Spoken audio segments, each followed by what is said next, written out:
off of Backlash this week. We've already got matches for Saturday night's main event next week. And we're going to start there. WWE Backlash, the 21st Backlash from this past weekend, coming off just 3 weeks after WrestleMania and 3 weeks until Clash in Italy. No Cody Rhodes and stuff on the card. That wasn't, a crazy thing to expect. But the pay-per-view comes to a close. I'm going to ask you specifically about the end of Backlash and how it kind of followed in to Monday Night Raw. Are you fine with the, let's just say, dusty finish to a pay-per-view? Yeah, I mean, I'm okay considering what I saw on Monday Night Raw. Obviously, they're continuing to build the story a little bit more. I mean, I thought for what it was a pretty good match. I enjoyed it. My expectations for this card were kind of tempered a little bit because, we're coming off WrestleMania not that long ago. So, and how usually the pay-per-view after WrestleMania, it's kind of like, oh, all right, we're getting back in the swing of things a little bit. And it's the first one of the new season. And overall, I thought the finish was good for what it was. And I really like the way they're making Jacob Fatu now too. Obviously leading into Monday Night Raw, things that went down between him and Roman, they're building Jacob Fatu into this machine. Like, he just looks like a guy that he's going to run roughshod over WWE going forward. Not even just for Roman Reigns currently, but like going forward. Like I'm sitting there watching stuff, especially after Monday night, and I'm like, man, I can't wait to see him and Obafemi lock horns someday down the line. Like that's where my mind goes. Like, all right, I want to see two like beasts, but in the forefront, what we're doing right now, I really enjoy it. I hope this leads to Jacob Fatu getting the belt and being a dominant champion. Like, that's what I'm hoping, because no offense to Roman Reigns, he's done it before. He's had, what was it, 1,000 plus day reigns of Roman Reigns. It's cool. Like, I like that he's here, but I want somebody here more regularly. I mean, he's been on a little bit better lately, but like, his schedule has been lighter, like historically speaking, in the last handful of years. So I kind of want to see somebody on the other side of it, because you got Cody Rhodes, doing his thing every single week. I know he wasn't on this card, but this Backlash card, but he's been showing up pretty much night in and night out. Whether he's wrestling or not, he's still there. And Jacob Fatu, I would like to see him get the torch and just run with it. I guess my question is, if we're doing that with Jacob Fatu, right? Mm-hmm. Why couldn't he have just won the championship at Backlash? And maybe now Roman Reigns is chasing after him. I'm not a huge fan of that finish. And I'm also under the camp that the last 5 years plus, we've had these long title reigns, both on the World Heavyweight title side and the WWE Championship side. It's all about WrestleMania, SummerSlam, these pay-per-views in between, these PLEs in between, not a lot of changeover. And I thought this had been a good chance to switch it up. Now, obviously, the way Jacob Fatu reacted and what we had after the match made everyone all of a sudden go, including yourself, I believe, oh, this isn't just Hardcore Holly going after Brock Lesnar a month after he won the championship at WrestleMania. This isn't just like that Tyson Tomko match, at Backlash. This is a legit contender who could actually win the belt, because Jacob Fatu, while WWE nowadays, give him credit, really puts everybody up as a legit contender. There are no really, like I said, Hardcore Holly or Spike Dudley or these kind of real C-plus people getting championship shots on pay-per-views right after WrestleMania just to make the other guy look good. Jacob Fatu is legitimate. But again, when we're just so used to these long title reigns, we just think that Roman Reigns is going to win, which he did win, and he retained the championship, because this isn't the year 2000. In the year 2000, Triple H left WrestleMania with the title, The Rock left Backlash with the title, then Triple H went Judgment Day with the title. So we had that back and forth, and it would actually be nice to maybe see that, especially too because we got multiple belts. So it would have been nice to see Jacob Fatu just get the belt. It would have been surprising. It would have been shock. It would have really took us and forgotten about the CM Punk Roman Reigns thing, because it would have been, I don't want to say it's like cashing in Money in the Bank, but it feels like, cashing in Money in the Bank, because a month after we are all focused on who's going to essentially win the title and take it into SummerSlam and take it in to the rest of the year, we would have had a quick title change. So I would have really appreciated that. But now it does look like, the way they're building him up, that we are going to an eventual Jacob Fatu championship. Sooner rather than later, should we wait till SummerSlam? What's that? Like, wait till SummerSlam for this? I think, do we need to, how much more do we need to build this up kind of thing? That's the $1 million question. I mean, obviously they got more story to tell because they wouldn't, like you mentioned, you would have liked to see them put the strap on, on Jacob at this point. But obviously, as we saw on Monday Night Raw, there's more to the story, and I'm just wondering how much they can get out of the story to get us to SummerSlam, or is it one of those? Are they going to book something last second for Clash in what is it? Clash in Italy coming up? I'm guessing, if I was to guess, I'm going to guess Clash in Italy. I know we don't have brand exclusive pay-per-views anymore, but they really feel like with them being back and forth so quickly, right? Yeah. That we're going to have Roman defend the title at this PLE, and then Cody Rhodes will be involved in the main event of the next PLE, and that title won't be involved. Kind of go back and forth a little bit. Yes. So I'm guessing no Roman Reigns and Jacob Fatu. I could be wrong, but I'm just guessing, that we're going to focus this time on Cody in this. And I think Saturday's main event, unfortunately, it kind of suffers in between. It's going to have no championship matches. I think the Saturday's main event I went to back in Montreal at the beginning of the year kind of had the same issue where it was a number one contender match. There is going to be one title match definitely at Saturday's main event. I believe it's going to be the not World Championship.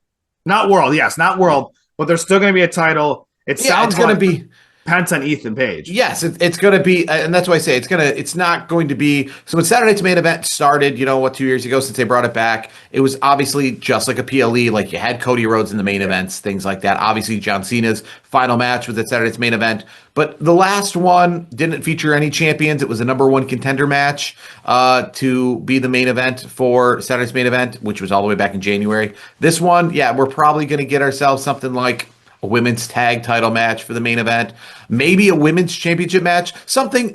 Saturday's main event next week feels a lot like the SmackDown the night before WrestleMania, where they know that there's people who aren't on the WrestleMania card, and they try to and they're also trying to sell you to watch this also. Yeah. And you know how all of a sudden you'll be like, oh, the SmackDown before a PLE, why do I need to watch it? And they'll be like, well, because the tag titles are going to be on that SmackDown. And you're like, okay, so you're kind of making it so it's like a 2-night PLE because you got some titles on SmackDown, some titles on the PLE. And I think that's what to do with this Saturday's main event. I think it's going to be headlined by an Intercontinental title match or something like that. It's not going to be Cody. It's not going to be Roman. It's not going to, obviously we only got a week to build, and we've already, we already got 2 matches down. Speaking of Intercontinental titles, that picture, what do you make of Rusev just getting beat all the time? I just don't like it. No, I mean, that we saw that on this past weekend, Monday Night Raw. I mean, it's really just how you book these people.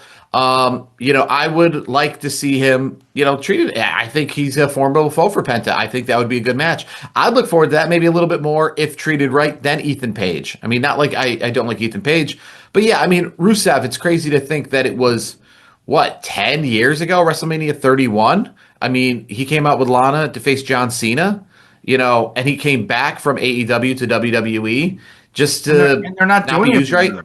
He's to me, it almost looked like they're making him look in a way like enhancement talent because he does all the work. Ethan Page gets the pinfall last week, and then Javon Evans faces him in a good match. I thought it was a quality match, but then he loses that match. It's like he's enhancing Ethan Page's stock. He's enhancing Javon Evans stock in the last 2 weeks. I'm like, what are we doing with Rusev? Rusev to me is a proven commodity. He's a good talker on the mic. He's a good wrestler, and he looks the part. But I feel like we're getting to a point where I think Javon Evans is going to get the title. I don't think Ethan Page is going to win that title at Saturday Night's main event. I think the next Intercontinental Champion, the way it kind of reading between the tea leaves a little bit, I think Javon Evans is going to be the guy next. What's the PLE I'm thinking of, or the event that had Rusev versus Sheamus in the match of the year? Oh, was that a Clash? I think that was something overseas in Europe. It might have been not. I don't think it might have been Clash. Maybe Clash in Paris last year. It might have been. I know that they recently. Yeah, I think it might have been Clash in Paris. I think. Yeah, because they had. I mean, they had a banger. Yeah. And Rusev can go. Rusev is he's a really formidable foe for anybody. He could be in any picture. And to me, I feel like they're just using him wrong, and I think he's going to get to a point where he's going to be like, I don't want to be here anymore.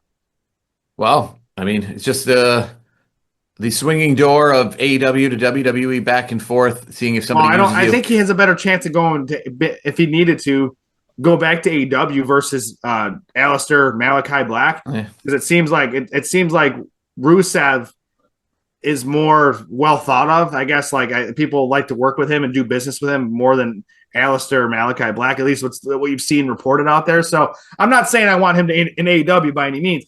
I would just like WWE to push Rusev. I just feel like it's frustrating to see You, him not getting what I think he should get. I saw somebody post on social media the other day, which they're saying, where do you think Bray Wyatt would be right now if he was still alive?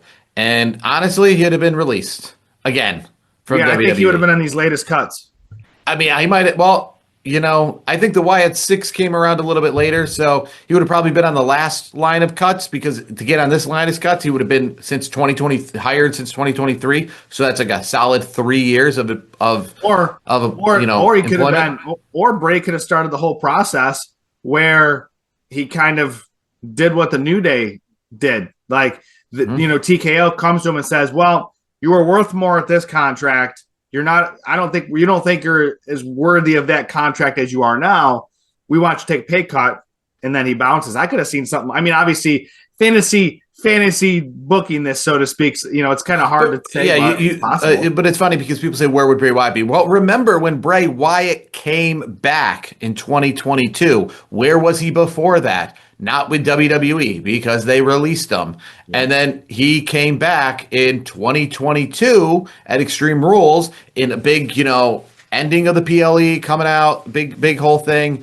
And then by Royal Rumble, he's in the Mountain Dew Pitch Black match against LA Knight, who, be honest with you, LA Knight, a big name today, still really not given what he deserves, but then a real solid mid-card level LA Knight. He was just starting that ascend where people wanted to see him do something.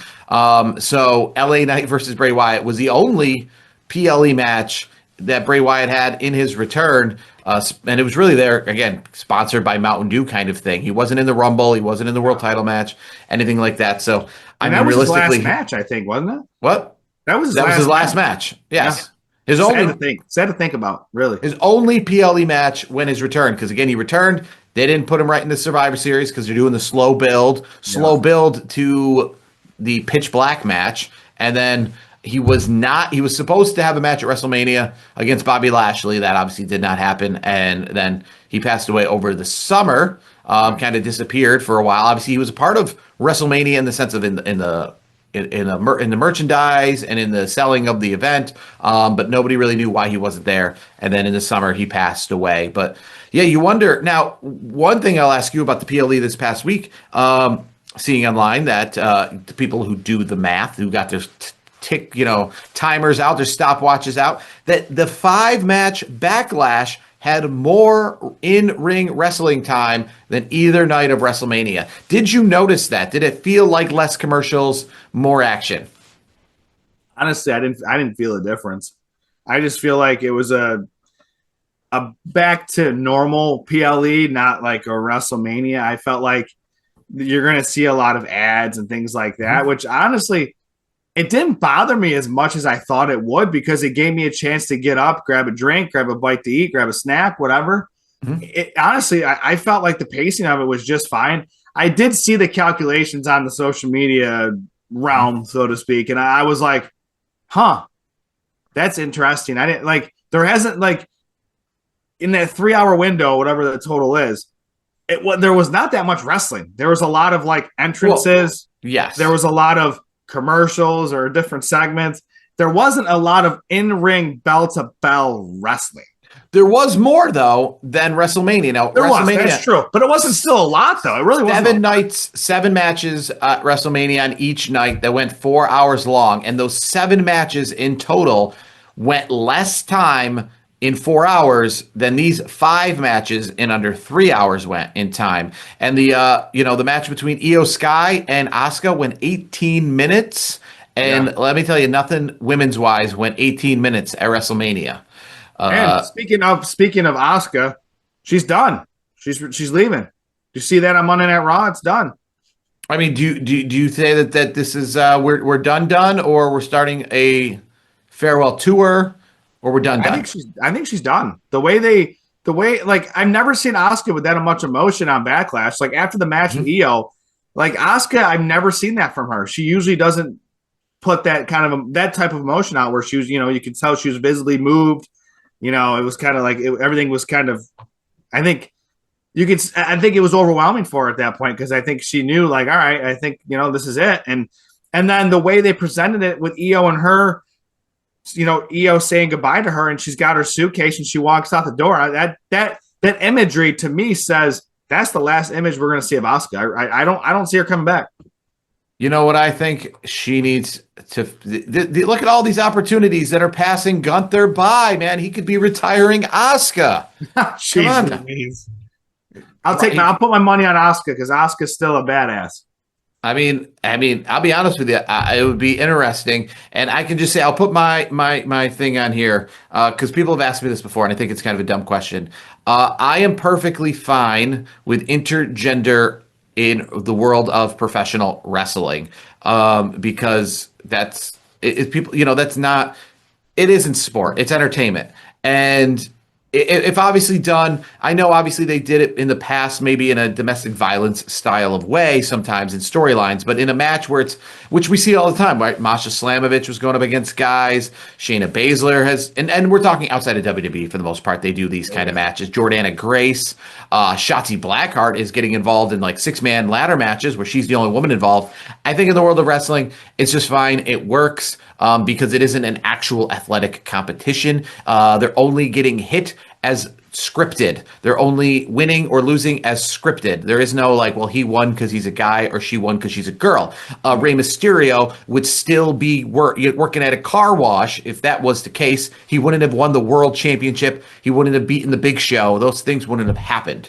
So if we're okay with Rey Mysterio going up against the Big Show because they're scripting it how it goes and Rey Mysterio isn't getting murdered, then, I'm fine with like Asuka versus Gunther, something like that. I think it'd be quite entertaining, actually. I think that would, because those are two workhorses, right? Those aren't gimmicks in the sense. Those are people who've cut their teeth prior to WWE coming in. But moving on, continuing on Backlash, we now move to the portion of the show with the announcement. John Cena announcing the John Cena Invitational Classic. Some people in the back, they say, oh, well, this was kind of a pivot because people were worried about the Club WWE thing. I say, maybe you didn't know what you're talking about to begin with.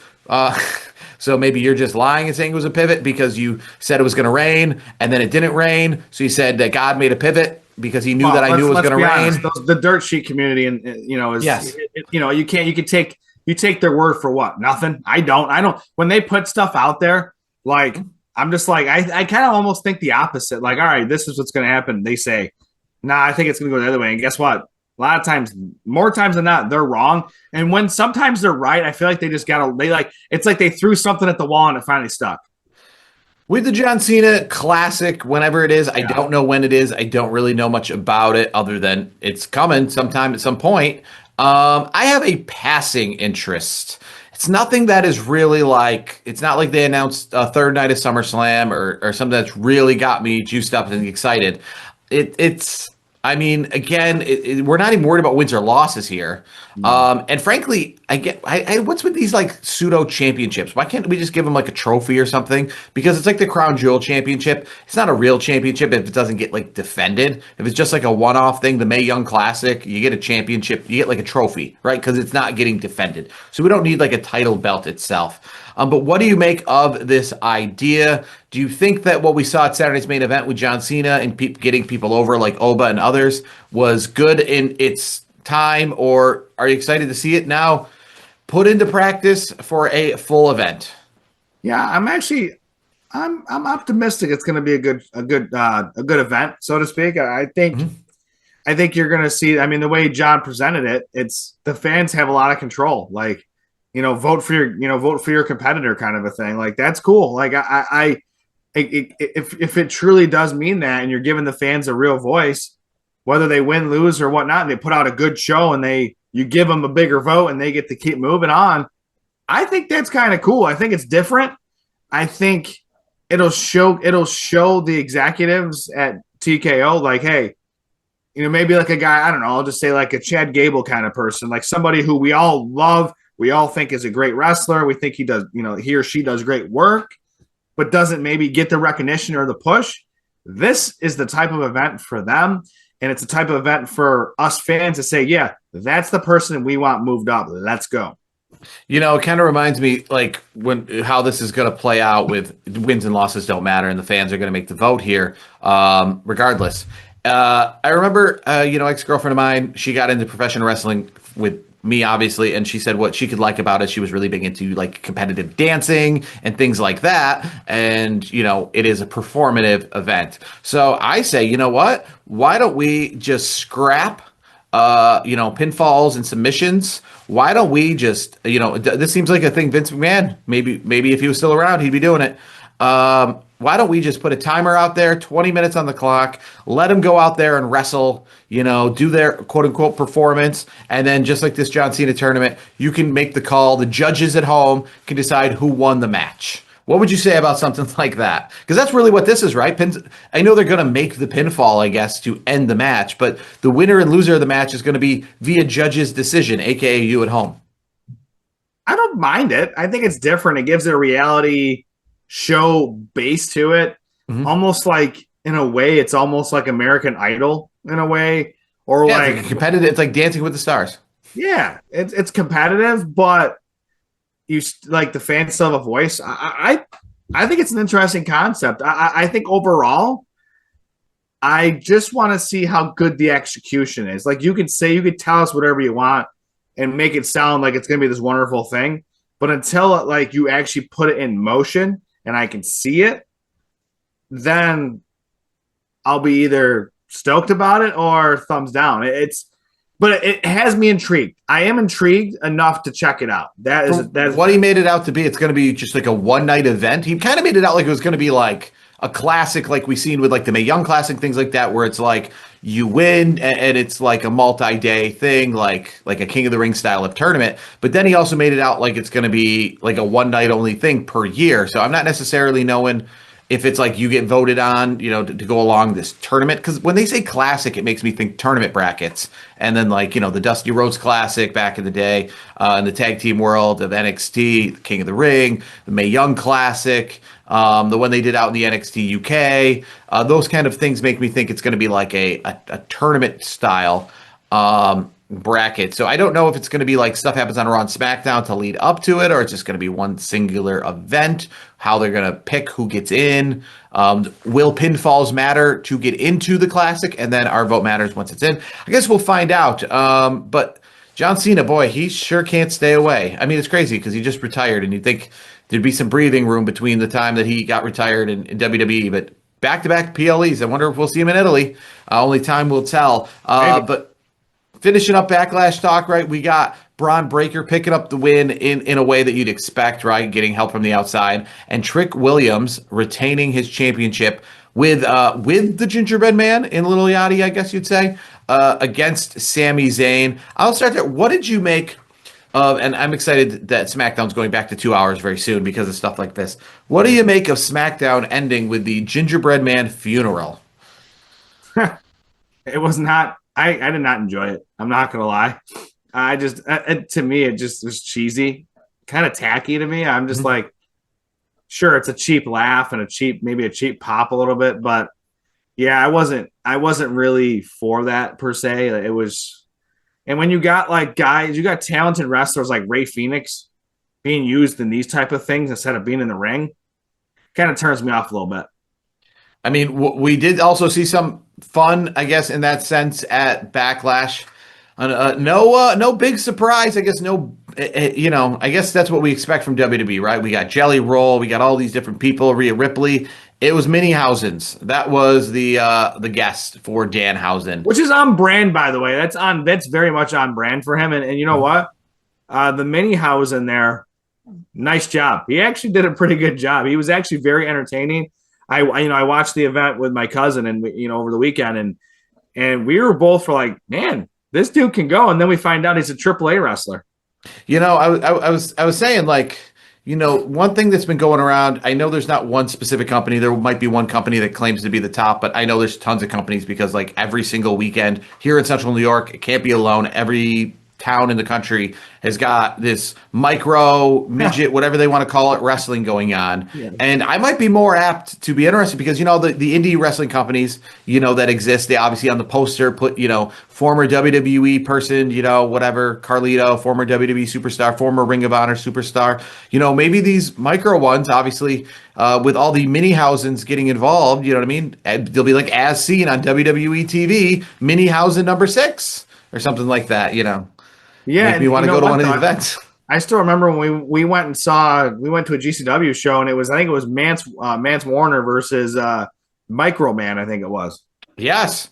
I mean, I'll be honest with you. He's even smaller than the Minihausens. Yeah, he Uh, was. He was like half their size, and they were already obviously little people. so yeah, I guess we'll wait and see if maybe Dan Housen. I mean, Dan Housen, I think, was on that same card. So maybe he was scouting for the future.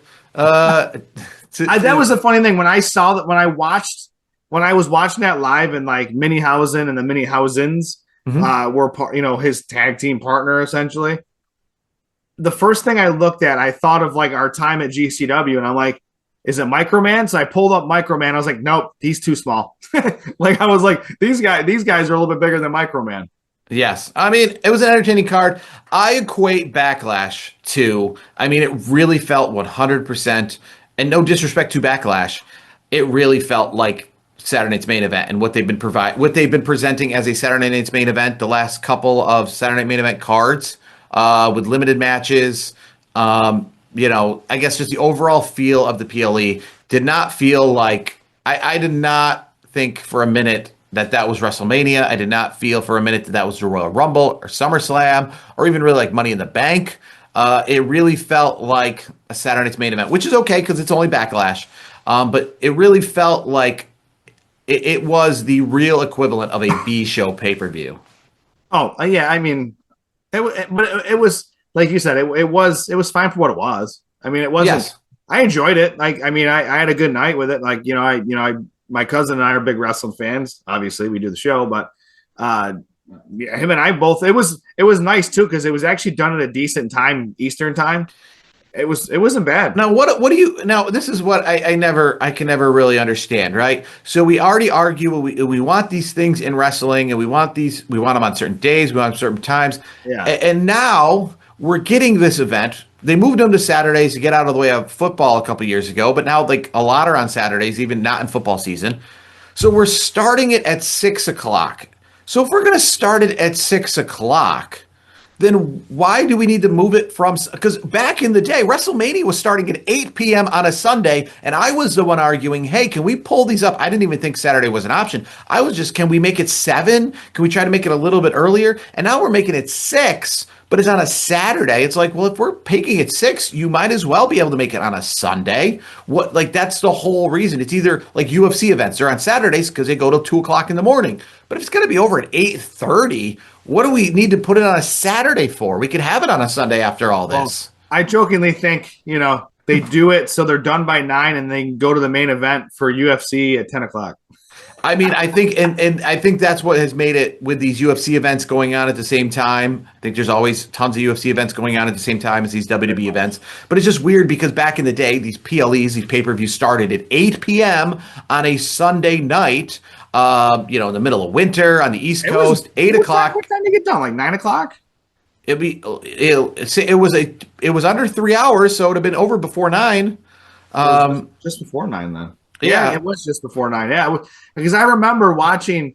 I think it was like 8:20 or something, 8:15 or 8:20, and I think we had Roman Reigns versus Jacob Fatu, and then we had like that was gonna be the main event, and I'm like, wait, so we only have Asuka and Io, and then Roman Reigns and Jacob Fatu. And it's not even 8:30. I'm like, this is weird.